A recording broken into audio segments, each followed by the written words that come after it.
What's going on, JP Football Fanatics fans? It's your boy James here, back with you once again, back with the rankings yet again. For this time, we are going to be covering the toughest football conference in the NFL today, and that is the AFC. Many of the teams that are favored to actually win the Super Bowl yet again this season, but not just one particular team that stands out. There are multiple different teams that are pretty much, I would say, half of them are neck and neck with one another, whereas like the other half is probably like far and few in between. But the AFC as a whole and trying to make the playoffs for it, like any team could probably make it in there because of how competitive it really is as far as the really good teams go. So, what do you guys think about the AFC teams? Where would you rank any of your favorite AFC teams in the NFL right now going into the preseason and during the training camp dates? Let me know what you guys think down below in the comment section. Before we do get started, please be sure to drop a like on this video if you have not done so already, and hit that subscribe button so that way you can be in tune of each week of when I am doing either pre-recorded stuff or live broadcasting of any of the stuff that's going on during the off season and as we approach to the new NFL season. Without a further ado, let us get started with the first team that I believe is going to be the worst in the AFC and probably going to be at least in the bottom three this year. And that first particular team, especially if their best player gets traded during the season or before the season starts, it's the Indianapolis Colts. Now, everybody knows about the Colts from last year. They know that was like a team that really was hoping that they would have been at least in playoff contention, maybe some Super Bowl aspirations based off of the talent that they had on paper and everything. But when you look at it now with this roster, they traded away a lot of really good players. Like, for example, on the defensive side of Stephon Gilmore, who they no longer have there. So there are a lot of lacking pieces that are missing on the Colts, especially defensively. Now, when you're looking offensively, they have a new quarterback in Anthony Richardson, who will probably very likely be starting in week one, but wouldn't be too surprised if Gardner Minshew did start in week one as that bridge quarterback that is ready to go, like building up to the young quarterback to get him prepared and ready for a new offense. The Colts are a team that I would love to rank them higher. I think their future is bright, but right now they're going to be competing for at least, I would say, at least the top three in the draft for next season. That's how I'm looking for this team right now. You have a new quarterback of Anthony Richardson, who, in my opinion, I thought was an A pick, pretty much, was a really nice, solid A grade pick for the Colts for their future, especially when you have a new offensive coach in Shane Steichen, who worked really well with Jalen Hurts with the Eagles during that Super Bowl run, and he was able to acclimate him to the kind of offense that he knew how to run very efficiently. So I believe that Shane Steichen is going to probably pull off some things that are very similar to what he did in Philly. The biggest questions really is more towards about Richardson. Is he ready to start in the NFL pretty much when week one really does start? So I kind of have questions about it. I think he's still very raw, but we don't really know particularly just yet, especially because of preseason that's just starting to get underway here. We don't really know exactly how everything is going to go for Anthony Richardson as the season does go along, but based off of the mechanics that we saw and the highlight reels that we've seen prior to the draft and everything, it does suggest that there is a lot of things that he does need to work on. So this year is going to be, I think he's going to kind of follow a similar path to where Trevor Lawrence was his first year in the league. He's going to probably stumble down a little bit, especially with lacking some offensive talent, especially if Jonathan Taylor does not come back for the Colts as he requested for a trade from the Colts as of recently. Michael Pittman he'll have, that's a pretty solid number one receiver for him to work with. And Alec Pierce is really good, but I don't know. Their passing game to me is very, very, very lacking. And I don't know if Richardson is ready mechanically speaking. I don't think he's really ready yet to really make this team go ahead and surprise people in the AFC South. I just don't think that's really happening with a new coach, new offensive system, and a very new kind of raw talented team as a whole, this team is going to have a lot of lumps in the road, and I don't expect them to really win that many games. I predicted them early in the year that they were going to win probably 3 to 4 games, probably. I don't see them really winning that much, but when you're taking a look at the rest of the AFC, they definitely are at the bottom two of the AFC for sure, because there's just so many teams that are above them right now.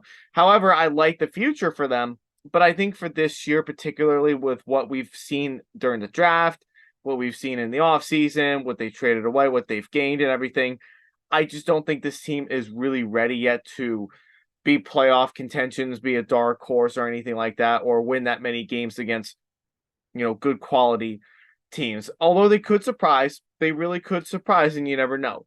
But I just think that there's not a lot of praise this year for this team. There's a lot of issues going on with Indy.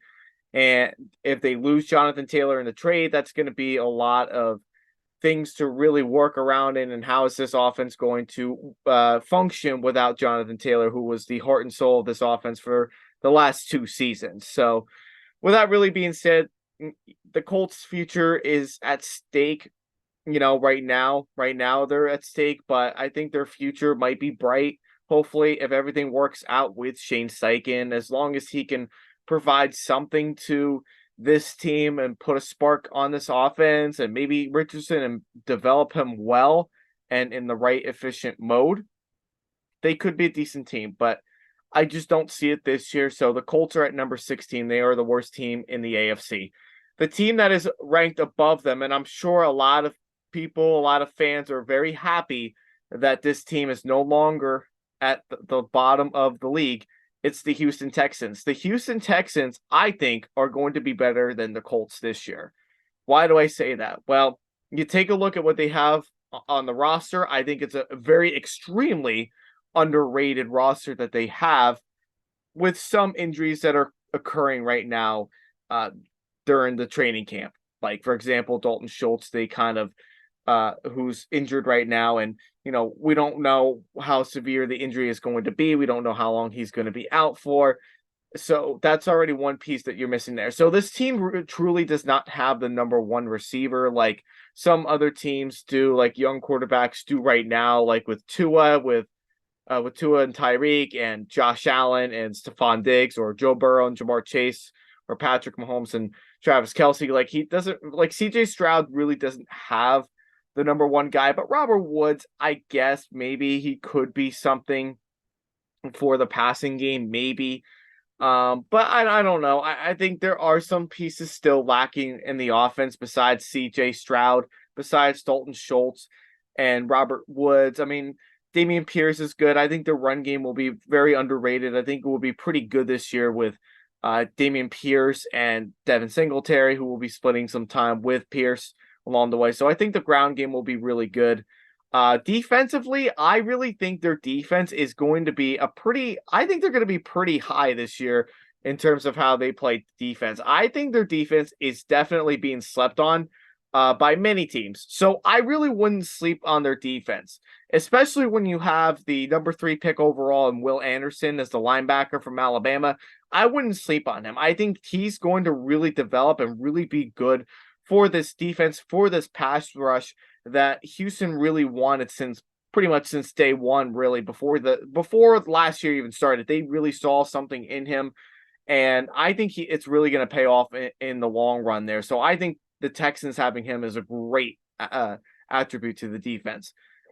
Secondary players, very extremely underrated too, like Stingley, for example, too, who really had a pretty underrated season last year that I think will probably be even better than what he was last year. So I think with the head coach and D'Amico Ryans, I think he's going to be staying in Houston for a while. I don't think he's going to be like the Lovie Smiths or the Bill O'Briens or anything like that that's going to trade away the best players for Duke Johnson. Like, I just don't think that's going to be happening anytime soon with this franchise. Like, I think the hiring of this coach really is going to develop a lot of good relationships and good skill play of how to play the game of football. So I'm really looking forward to seeing how the Texans really do this year. I think they're going to be at least a 5-win team. I don't think they're quite a playoff team just yet because they have the rookie quarterback in CJ Stroud.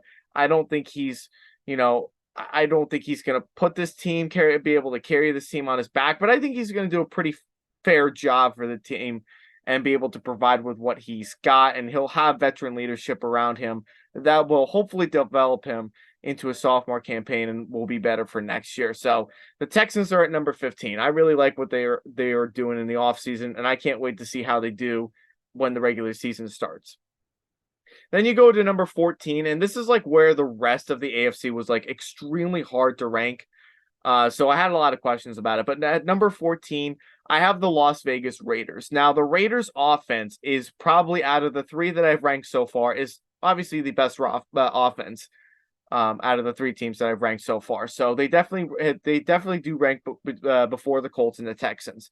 When you have Devontae Adams, when you have Josh Jacobs, Hunter Renfrow, Jacoby Myers, all of those different players there, when you have all of those different players to be able to, spark an offense, and then you have Jimmy Garoppolo as your bridge quarterback and a pretty good offensive line and Austin Hooper, like, your offense is pretty explosive, like very explosive. Now, maybe Jimmy Garoppolo isn't exactly the quarterback that you would want to play with in Devontae Adams, like a really legitimate receiver that's a top 3 receiver in the league. But Jimmy Garoppolo knows how to win games if he stays healthy. And that's like the biggest if question that we all can say right now. Like, is this contract going to be worth it for the Raiders until they really get their main guy in the face of the franchise for the future? That's like the biggest question really here right now. Now, they did draft Aiden O'Connell. We don't really know a whole lot about him, so maybe he will play a little bit this season if Jimmy Garoppolo does get hurt, because I would not really trust Brian Hoyer to be commanding the offense if I was any coach in the league. I just don't think he's very good in that aspect. But so I think you have to let the young guy go in there and really give him the experience. But Jimmy Garoppolo wins a lot of games, guys. Like, he's got the offense to be able to do it. Maybe it's not the same Kyle Shanahan offense where he had a Deebo Samuel, had Christian McCaffrey or George Kittle. Like, he probably in the offensive line, especially with Trent Williams or Brandon Ayuk or any of those particular players. But he does have explosive players like Devontae Adams that can work really well inside the field, which is where Jimmy likes to throw the ball, inside of the numbers. And then you have a really powerful running game of Josh Jacobs, who's the top running back in the league. So the Raiders on offense are really good, and I would not sleep on them at all.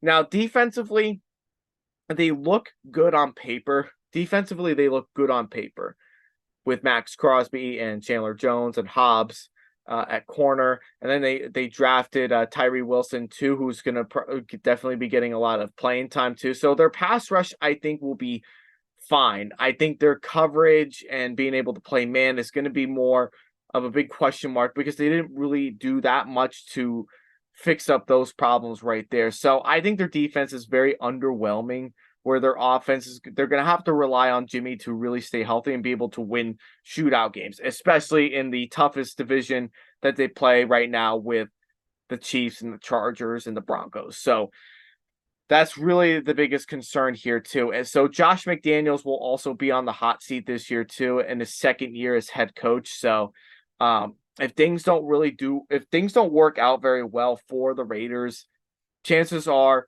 Josh McDaniels will get fired. But I want to be very optimistic. I want to be the believer in Josh McDaniels that nobody seems to be right now on his train. So I want to give him the benefit of the doubt. I want him to put a lot of trust in him because I think he's the best play caller for this team. There's no question about it.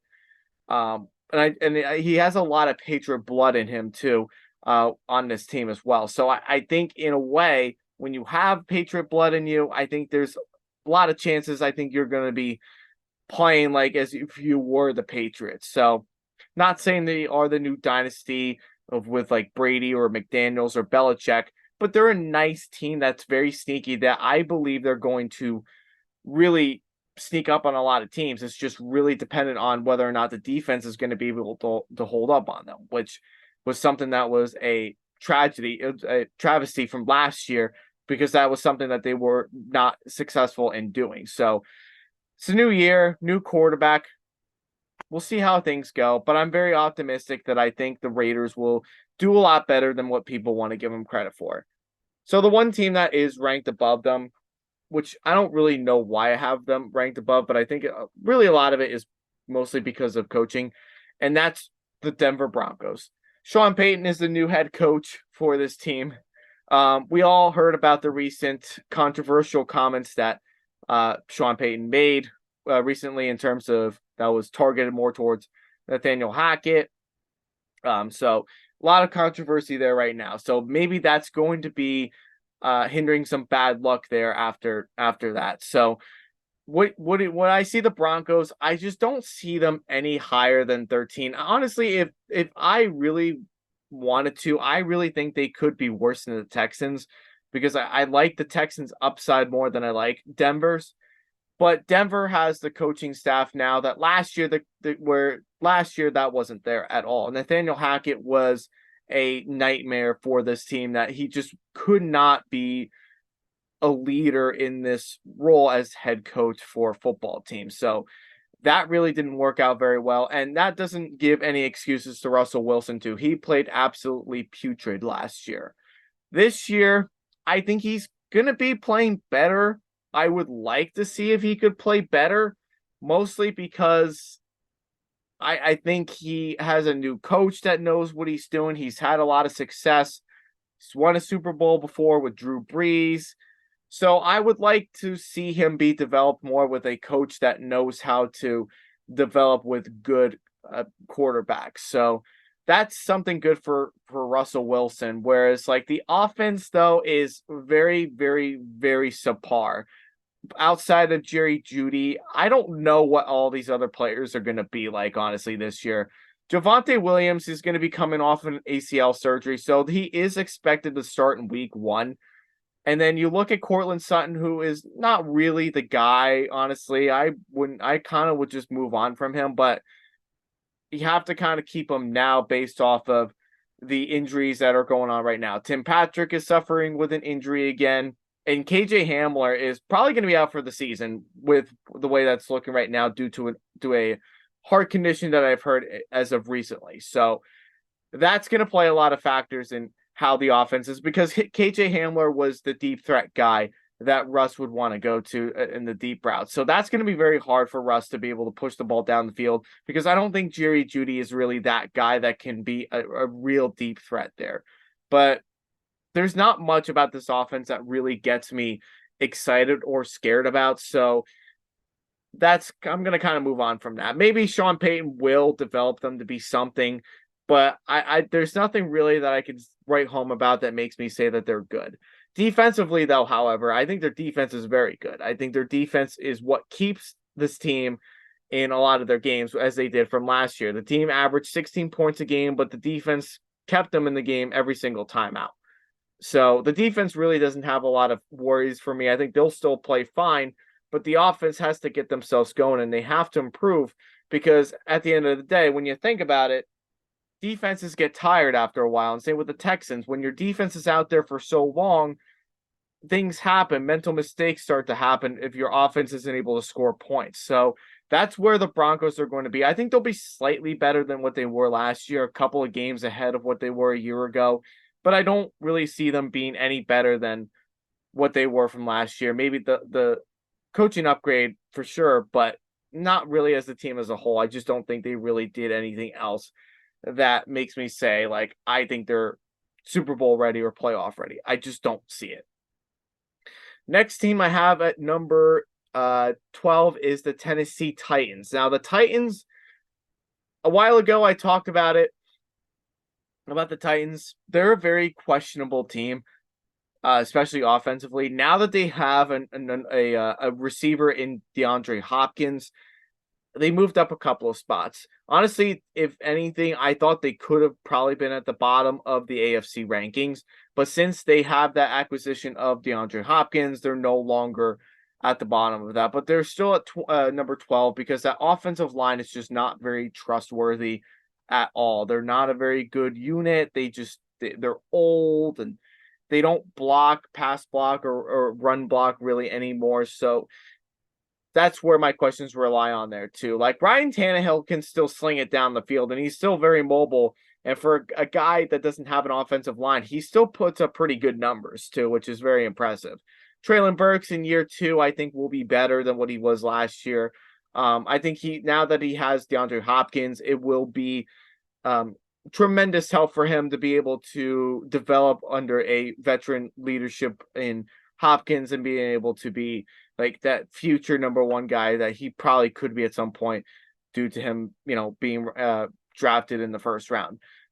So Derrick Henry is still there. Derrick Henry is, as long as he's still there, the offense is still going to keep going. But I think the offense will be run a lot differently now that Hopkins is there. I think it's going to take a lot of pressure off of Henry. So that's something to really look forward to there. I think the Titans will probably be better.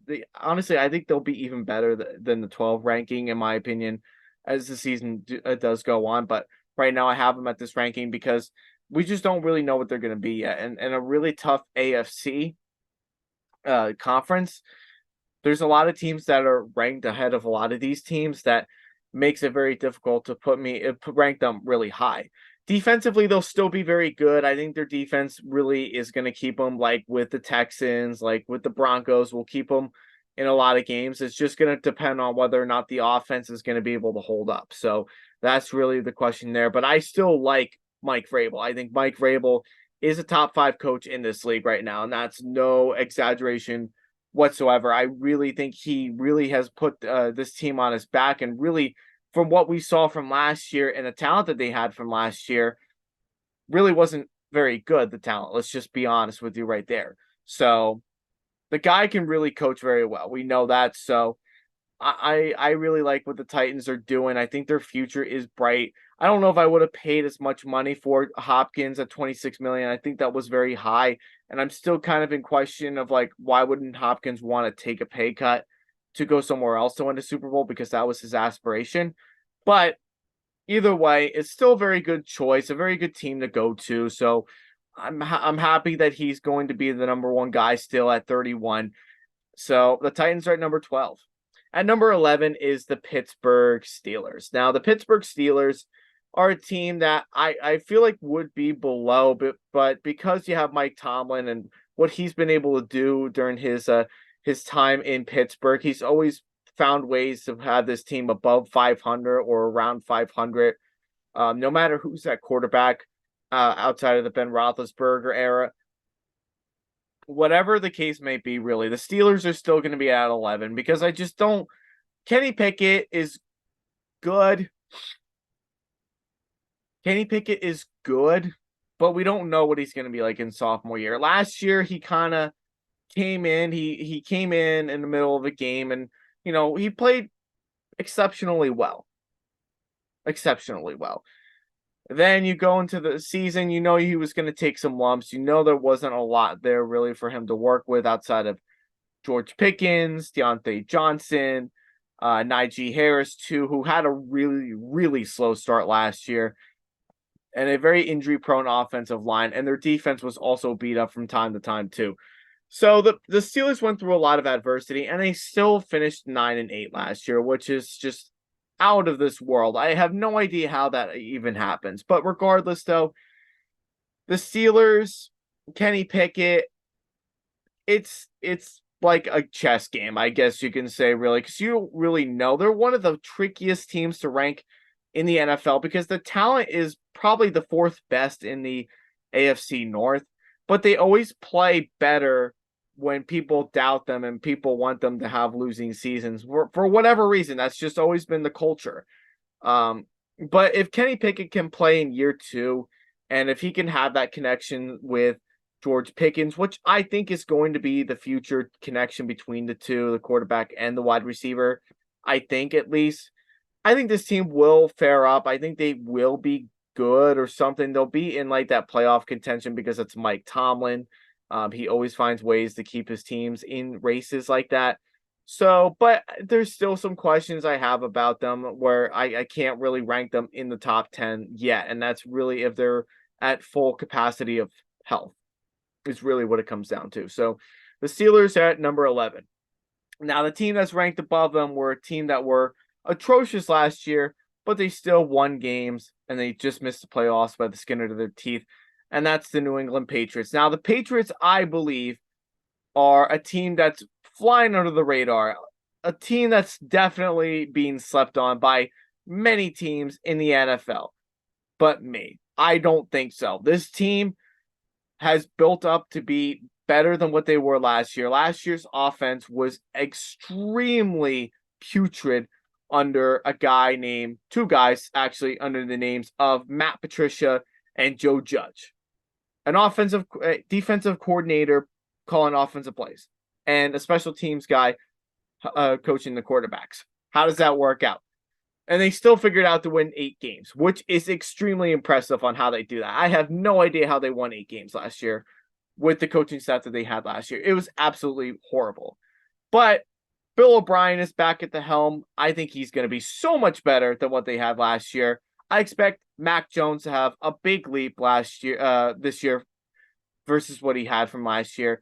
And I think he has more weapons around him that I don't think enough people really talk about. Yeah, Juju Smith-Schuster is probably not like your number one guy. He's probably not like a Stephon Diggs or Jamar Chase or T. Higgins or anybody like that, or Keenan Allen for that matter too, because Keenan Allen is a good wide receiver one for Herbert. But Juju's still good. He can still get the job done. He was able to be efficient enough for Kansas City from last year.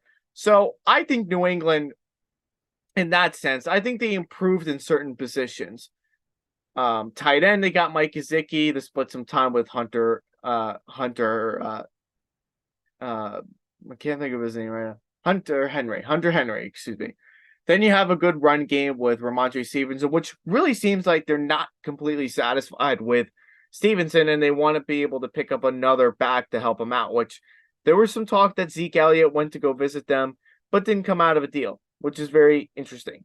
And this was a team that I thought DeAndre Hopkins would have signed with, and I thought that would have been made the most sense for the Patriots to go after DeAndre, especially to help develop Mac in his third year. But they didn't do it because Bill did not want to pay Hopkins the amount that he was asking for, which was extremely fair. But I think they could have made a bigger push for it. I think they had the cap space to be able to do it, that they could have done that. But I digress on that. But offensively, I still think they'll be fine. I think they'll still get the job done. I think they'll be a lot better than what they were last year. And Bill O'Brien is the kind of guy, he's not a Matt Patricia or Joe Judge. I think he's going to equip the offense to still be very good, but I think he's going to hold a lot of accountability for the offense, which will make them a lot more disciplined versus what they were from last year.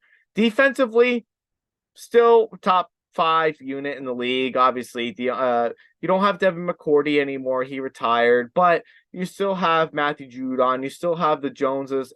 Well, for now at least, one of them got in trouble during the offseason, which I'm sure a lot of you caught up with if you watch all the sorts of football and everything like that in the podcast. But this team is still very good defensively. Their defense is still going to be like the heart and soul of this team, and Bill is still banking on that. And I want to see how Christian Gonzalez does as well in his rookie campaign with the Patriots. And I think he's going to be matching up very well with other teams in their division, like Stephon Diggs and Christian Gonzalez matching up with one another. That will be really interesting to see. So I think they're more equipped this year to be able to compete than what they were last year. So I think they're going to be a team that's going to fly under the radar and probably be even better than what their rankings suggest. At number 9, you have the Los Angeles Chargers. Now, the Chargers are like the Browns, which I'll talk about them in a little bit. The Chargers are a team that's like probably the most confusing, the most frustrating team to ever rank in anything. They have so much talent on both sides, but their coaching still keeps them at average, which is extremely bad, especially when you have a franchise guy in Justin Herbert, who is the face of your franchise, who has to, week by week, have to win in shootouts because your defense gets beat up every single week. Like, come on. Like, that's just craziness. But you don't have the coaching staff that's like very equipped for it. So offensively, I think as far as like Kellen Moore goes, we'll see how that goes. Maybe it will be something special for Justin Herbert. Maybe he'll have like, I guess you could say like an MVP year because I think he can. I think there's a lot of talent on this team. Austin Eckler, Keenan Allen, Mike Williams, Quentin Johnson, who they drafted, will get a lot of playing time as the wide receiver 3. So the team is really, really solid. Like they're very good, but their coaching just keeps them that good, if that makes sense. I just don't know if I'm a Brandon Staley believer. In the beginning, when he was first hired in his first year of coaching, I really was very optimistic and I wanted to give him the benefit of the doubt because I feel like he could be able to coach. But every single time out when he does coach this team, he always finds new ways to help them lose games and not be able to get Herbert over. So everyone wants to blame Herbert, where I like to blame the coaching staff for their awful play calling and aggressiveness on fourth down, which they never seem to be very successful in. And you have to take in accountability of the injuries as well that happens on both sides, which was last year. This team was very injury ridden, and they still found a way to win 10 games and make the playoffs. I think they could be better. I really think they could be a lot better than what their ranking suggests. But until they can prove to me that they can stop the run, until they can prove to me that they can play football the way that we know they can based off of talent, I wouldn't be surprised if they do rank higher than some of these teams that I have above them this year. I really wouldn't. But I have to see it before I can do it. At number 8 is a team that I think is going to be the biggest dark horse this year to a lot of teams, especially in their division of the AFC North, and that's the Cleveland Browns. Now, the Cleveland Browns, like the Chargers, are also in that similar situation where they can't seem to get over the hump of having good talent and good coaching. So the talent is absolutely there for sure. When you take a look at both sides of the ball, you have a really talented offense. That's probably one of the best offense in the league, the best offensive line that you have in the league. Nick Chubb, one of the best backs. Deshaun Watson, who I think is going to probably be back in the top 10 this year after a dreadful year from last year with only playing 6 games. And then you have receivers of Amari Cooper, who played really well last year. You have Donovan Peoples-Jones. You have David Njoku at tight end. Like, the talent really is there for the Browns. And defensively, too, I think they really bulked up on their defense. I think they've done a lot of really good things on the defensive side of things as well. Like, I think the team is really ready to go ahead and be able to compete. But their coaching staff is just what keeps them behind. Like, Kevin Stefanski is a good coach. He's not a great coach, but he's a good coach if you want to be the old school run heavy first team like the Ravens or the Titans, which this team clearly does not work very well under that. They just don't. And they have talent and receivers that they could utilize. They just don't, because that's not Stefanski's style of offense that he wants to call. And defensively, I think they could be better, but I don't think they gel very well because I just don't think they coach them well enough to be able to win like these really close games at all. Like, I'm just being honest with you guys there. Like, I'm sorry if that offends anybody, but it's just the truth of the matter when you really think about it. So, like the Chargers, I would like to see them be ranked higher. I think they will be better than some of the other teams that I have above them. But until the coaching staff can prove that they can win with who they've got and be able to coach up and not mess things up at all, this team could be a lot better. Like, they really could be. So that's my take on the Browns at number 8. At number 7 is probably an overhyped team, but it's the New York Jets. Now, the New York Jets defense, let's talk about their defense first before I get into the offense. Their defense is a top 5 unit. I'm sorry, but there's no other way to say it. Their defense is just so loaded in every single position that they have when they have Quinton Williams, when you have CJ Mosley, and you have Sauce Gardner. Like, your defense is full of Pro Bowlers from last year, and you didn't even make the playoffs, and you had the top 5 defense in the league. That really says a lot of volume about your team. and coaching when you can't even make the playoffs with the quarterbacks that you have. So your quarterback room was very dreadful last year until Aaron Rodgers decided to come in. Aaron Rodgers got traded in the offseason. So a lot of people want to say that's probably the missing link to this team for their success and probably could be Super Bowl ready, right? Well, a lot of it really is, and I think the defense is very much Super Bowl like. I think they have aspirations to win a Super Bowl based off of defense. But as far as like offense goes, like, yeah, you've got Garrett Wilson, you have Breece Hall, you do have Corey Davis still, you have Alan Lazard who followed Rodgers there along with Randall Cobb.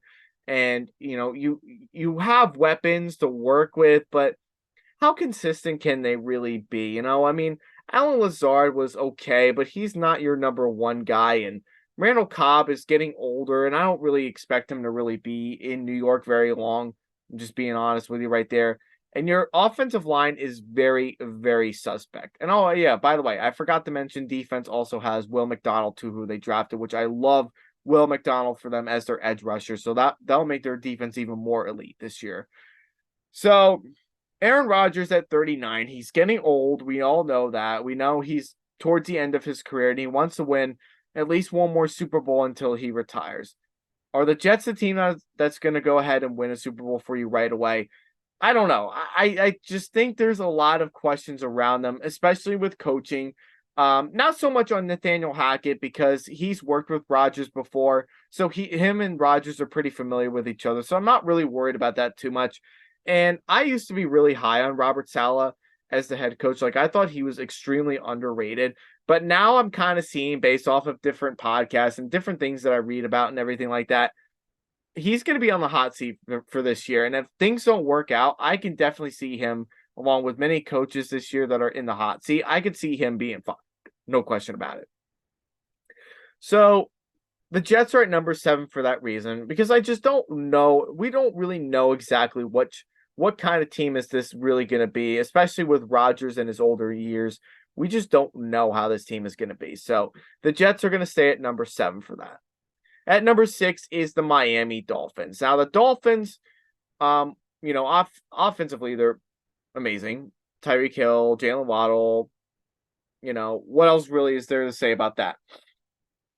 And then you have Tua Tagovailoa. Now, Tua last year suffered a lot of different concussions. He was in concussion protocol 3 times last year. So that's a lot for this league in a very young career. So, yes, Tua really did improve well because he had a lot of help around him from last year. He had the weaponry that he didn't have in year 1 and to year 2, and like he does now. So the team is so loaded with talent. But a lot of it comes down to the quarterback play and Tua Tagovailoa. Like, is Tua going to make that big push? Is Tua going to stay healthy? Like we saw from last year, he wasn't healthy at all. I don't believe that Tua has played a full season of football yet. Like, I just don't think that's been the case for him yet. I'm just being honest there. So I'm not really sure exactly as far as like how that's going to really play out for them. And if Tua does not stay healthy and if he does get injured or put into concussion protocol, that really could seriously end his career. So if I were the Dolphins right now, I would be looking for a veteran backup quarterback to be ready to go and take over if anything happens to Tua during the season. Like Teddy Bridgewater probably wasn't really your answer last year. I agree with that. I don't think he was very good for them last year. But there are a couple quarterbacks that are in like that free agency right now that I think would be decent enough. If you want to give Teddy another chance, go ahead and you can sign him to a 1-year deal. But there are some players that are in, like a Matt Ryan will still be available. I doubt he's going to be playing this year. I think he's done with his career. But you have some players, you have some quarterbacks in the free agency that I probably would be looking at right now to sign as Tua's backup if anything were to happen. Just being honest there. And defensively would have been the top 5 defense if Jalen Ramsey did not get hurt. Like Jalen Ramsey getting hurt is a big blow for this defense. They would have ranked so much higher during the training camps and preseason and everything. But now that kind of dwindles things down a little bit. So defensively, they're still good. And with Vic Fangio, is a much better defensive coordinator. I think he's going to rely a lot more on like a similar way of how Brian Flores did with his defense when he coached for this team versus what we saw from last year where they only got pressure based off of if they were able to put pressure on the quarterback. So the Dolphins have a lot of questions indeed, but you can't deny the amazing talent that they do have though. But they are a little overhyped. I'm just gonna be honest with you right there. I don't think Tua is a Justin Herbert or a Joe Burrow. Like I just don't think he's really that. But at the same time, he is a guy that can win you a lot of games. He's proven that before when he played for Alabama. So we'll see what happens. But right now, I have the Dolphins at number 6, just on the outside of being in the top 5. Next one you have at number 5 is the Jacksonville Jaguars. Now, the Jaguars were a very surprising team from last year. I don't think very many people expected them to go as far as they did last season, and I really didn't honestly either. But when you have good coaching like Doug Peterson versus what you had the year prior in Urban Meyer, you tend to have a lot of success with Doug Peterson, and that's why he is a Super Bowl winning coach when he coached with the Eagles. So I think they're going to improve. I think they'll be in top 5 form for sure. Maybe they're a little bit lower than that. Maybe I'm overrating them a little bit because I think their defense has a lot of questions outside of like Sweat and Josh Allen and everything like that. Like there maybe are a couple of different questions that I do have for this particular team. Especially defensively, and not Josh Sweat. I can't even think about who I'm really thinking about. I know Josh Allen is one of them. Josh Allen is one of them in their corners and everything like that. So, Trayvon Walker, I think Trayvon Walker is honestly a lot. He could be a lot better than what people think of him as. So, and I think the offense is good enough, and Trevor Lawrence too. I think Trevor Lawrence really, builds like a good relationship with the team, and I think he's going to have a special connection in year 3. I think he'll be even better in year 3 now that he has a full year of Calvin Ridley, which he did not have from last year. So Calvin Ridley will be there. Travis Etienne will be there. Zay Jones is still there, I believe. Yeah, Zay Jones is still there. You have a pretty, very questionable offensive line, but maybe you could work around them. And Evan Ingram, honestly, and Christian Kirk you have too. Evan Ingram could be improved on. I think last year was a bit of a fluke year, but maybe he could be better than what people give him credit for. Like I know when he played for the Giants, he wasn't very good for them. He dropped a lot of big time passes. But he worked really well in Doug Peterson's offense last year with Jacksonville. So I wouldn't be surprised if he had another good solid year this year. So the Jacksonville Jags are at number 5 for that reason. I think they are going to improve. I think they will be better than they were last year. So the Jags at number 5. At number 4 is maybe a bit of a hype show, but I think they're ranked that high right now because I think their talent is extremely being slept on, and that's the Baltimore Ravens. Now, the Ravens signed a lot of players, and they drafted a lot of players in the offseason. That makes them, I would like to think that it makes them a Super Bowl contender, guys. Like, I really do think between them and the Bengals, like, they're going to be going back and forth on it all season long with every team that they play. They're not going to want to lose a lot of teams to a lot of teams, and they're going to have to rely on Lamar Jackson to stay healthy. That's going to be like the biggest thing right there is Lamar. Is he going to stay healthy for this team, which is going to be the biggest thing for all of them. You have the wide receivers, Zay Flowers as a rookie from Boston College. That will be very interesting to see. Odell Beckham, as long as he can stay healthy, that could be something really special. Rashad Bateman, who's injured right now, could be out for the year, could not be. Who really does know, to be honest? I don't really know if I trust their running back so much because there's always injured all the time, like J.K. Dobbins. Like, I think Dobbins is injured right now, so maybe that wouldn't be a really good thing to talk about. I mean, when he is on the field, he's a good back, but when he is and when he is injured, it puts a lot of damper on things. So I feel like that really does hurt a lot for the Ravens when they lose players. When they lose players to injury, that's when they really start to fall apart. Like that's just being serious, guys. Like that's really concerning. So they're going to have to really stay healthy on both sides of the ball this year if they really want to give themselves a chance. And I think they have the talent that's ready to do everything that they've wanted to do since Lamar has gotten there. They just needed to figure out how to do it, how to pay him, give him the satisfaction of paying him well. And then you had to find receivers that are good that can work around him too. So I think will be a good year for the Ravens. I still think they're going to lose a couple games. Like I think the Bengals will still beat them once. I think the Browns will beat them once, and the Steelers. Like I still think their division is still very hard. So I don't think they're necessarily going to win their division, but I think they could give teams a run for their money. No question about that. And I think any other team that they play as well too will give them, they're gonna give them, a lot of problems there too. So the Ravens rank at number 4. At number 3, the final 3 that I have, and at number 3 is the Buffalo Bills. The Bills would have been my number 1 team. They were my number 1 team from last year for pretty much the entire season, even with the losses that they had last year that were pretty bad. But they're at number 3 because I believe that this team is probably going to take a ever so slightly, a step back. And I think when they take that slight step back, it's mostly because of other reasons too. Like Stephon Diggs right now is not in trouble, but he's having a lot of issues with getting more targets. And that's kind of where a lot of things come into play there. Like a lot of it is because he's complaining about the targets based off of what I've seen through sources and based off of what I've heard. I assume he's still going to be there. And if he is there, they'll still be very good on offense. Josh Allen, top 3 quarterback in the league. No question about it. Just no question about it. Your run game is not there still. You still don't have a solid run game. You don't have Devin Singletary anymore, so you're going to have to really rely on James Cook to get the job done. You don't have Nyheim Hines for the whole season.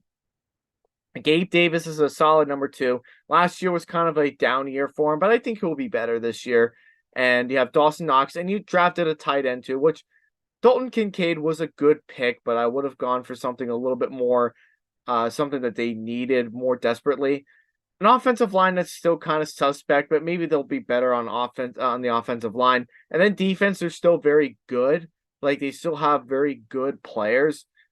But a lot of problems with their defense is that they don't stay healthy. And that's kind of where this team falls when they don't stay healthy on defense. And that was the problem from last year.